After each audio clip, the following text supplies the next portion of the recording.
man was found dead inside a room where every door, every window was bolted shut from the inside. No way in, no way out, and yet someone had been in there with him. Welcome to 3 AM Horror Audio. In 1976, a man named Kofi Mensah packed up his life and moved his family to a remote property just outside the village of Asante Nkwanta, a quiet, almost forgotten settlement deep in the Brong Ahafo region of Ghana. The kind of place where the nearest neighbor is a long walk away, and the nights are so dark you can't see your own hand in front of your face. Kofi was a government worker, steady income, modest ambitions.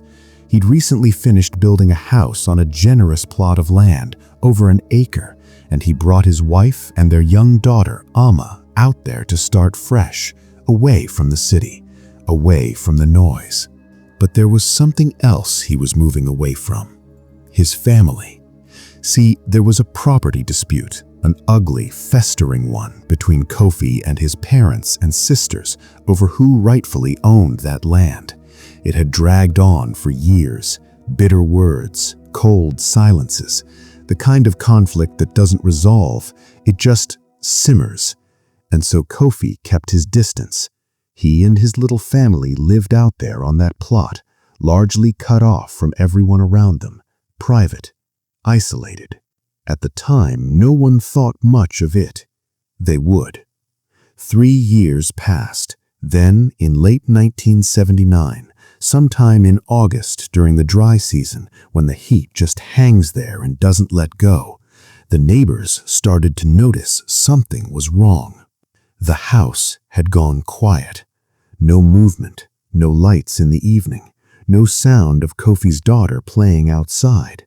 For days, several days in a row, the kind of absence that starts as nothing and slowly becomes something you can't shake. And then came the smell. If you've never experienced it, the odor of human decomposition, there are no words that fully do it justice. It is thick. It is wrong in a way that is almost physical, like it coats the inside of your throat. It travels. It doesn't stay politely on the property where it started. It drifted out from that house and it hung over the surrounding area like a warning. 4, maybe 5 days of that smell. The villagers couldn't ignore it anymore, couldn't pretend it was an animal, couldn't convince themselves it would go away on its own. They called the police. When officers arrived at the property, they found the house completely sealed, every entry point closed, shut. The main door was locked from within. They had no choice but to force their way in. What they found inside was Kofi Mensah, or what was left of him. His body was in an advanced state of decomposition. He had been dead for some time, days at minimum. The heat had not been kind.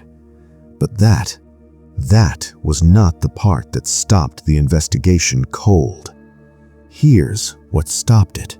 Every single door in the room where Kofi Mensah was found bolted from the inside, every window latched and locked from the inside. There were no broken panes of glass, no hidden passages, no gaps in the walls, no tunnel, no crawl space, nothing. The room was, and there is no other word for it, sealed. Whoever had been in that room with Kofi Mensah had no way to leave, not without Kofi's cooperation, not without being on the inside when that bolt slid home. And Kofi was dead. Police began their investigation hoping for an answer, something simple, an accident, a medical event, a fall. The autopsy didn't give them that. The results were unambiguous.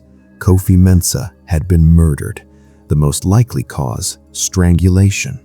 Someone put their hands on this man and took his life in a room, a completely sealed room, and then vanished. Detectives went back over every inch of that property. They checked the walls again, the floor, the ceiling. They looked for trapdoors, for loose window frames, for anything that could explain how a killer enters a locked room, commits a murder, and then somehow seals the room back up from the outside.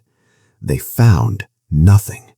The case never closed cleanly. There was no arrest, no conviction, no explanation that satisfied anyone, because there was no explanation that made sense.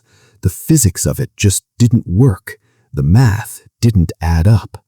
A man was killed in a room with no exit by someone who left no trace and no logical way out. The Mensah family abandoned the property not long after. You can understand why. Nobody wanted to stay in a house where something like that had happened, something that still had no answer. The locals gave the land a name over the years. They call it Bora Bali, a name that has no clean translation into English, but carries the weight of something cursed, something that belongs to the restless and the unresolved. Villagers today still speak about it in low voices. They say the land is haunted, that the spirit of Kofi Mensah has never left, because whatever happened in that room, whatever took his life and then disappeared through a wall of solid wood and iron bolts, it left something behind, something that doesn't rest. Some mysteries don't have endings, some cases don't close, some rooms, no matter how carefully you seal them, hold on to their secrets forever. This was one of them.